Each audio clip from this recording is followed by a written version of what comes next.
teman-teman, perkenalkan nama saya Siva Pritami.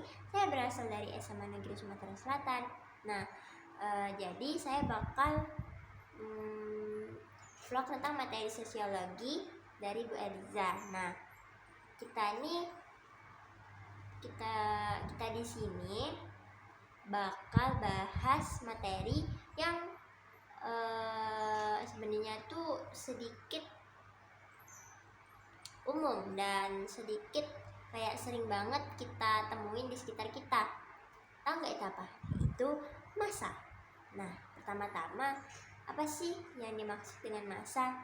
Nah, dalam sosiologi, massa adalah sekelompok orang yang berkumpul bukan karena ikatan pribadi atau organisasi, tapi karena mereka punya perhatian yang sama terhadap satu hal.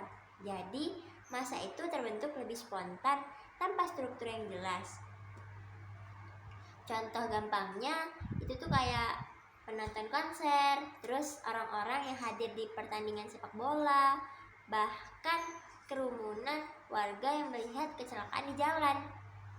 Mereka tuh kan gak saling kenal, tapi punya tujuan atau perhatian yang sama pada saat itu. Nah, massa itu juga punya beberapa ciri khas. Pertama, jumlahnya tuh besar dan anonim, artinya anggotanya enggak saling kenal satu sama lain. Yang kedua, sifatnya sementara. Massa ada karena sesuatu yang menarik perhatian dan bisa bubar kapan aja. Yang ketiga, interaksi sosial di dalam massa biasanya bersifat tidak teratur dan emosional. Massa juga bisa terbagi menjadi dua bentuk, yaitu pertama massa aktif. Nah, massa aktif itu adalah massa yang ikut bertindak. Jadi kayak demonstrasi, pawai, itu bisa jadi massa aktif. Dan juga yang kedua, massa pasif. Nah, massa pasif itu adalah hanya massa yang menonton atau jadi penonton. Nah, contohnya orang-orang yang melihat pertunjukan di jalanan gitu. Nah, terus apa sih dampak keberadaan massa sendiri? Nah, massa itu bisa berdampak positif. Misalnya jadi sarana solidaritas sosial, menyuarakan aspirasi, atau menunjukkan dukungan pada suatu hal. Tapi, massa juga bisa berdampak negatif kalau tidak terkontrol, misalnya kericuhan, tawuran, atau tindakan anarkis. Karena itu, dalam sosiologi, kita belajar bahwa massa perlu diarahkan agar tetap bersifat konstruktif, bukan destruktif. Salah satu caranya adalah dengan adanya tokoh atau pemimpin opini yang bisa mengendalikan massa supaya tindakannya lebih tetap positif.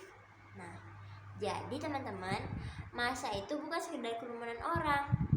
Ia adalah fenomena sosial yang mencerminkan bagaimana manusia bisa bersatu karena kesamaan perhatian.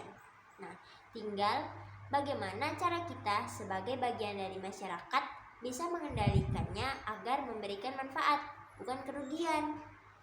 Nah, sekian dulu pembahasan video dari saya di materi sosiologi kali ini tentang massa. Jangan lupa, fenomena massa ini sering banget kita lihat sehari-hari, jadi penting buat kita pahami. Jangan lupain ya. Dadah.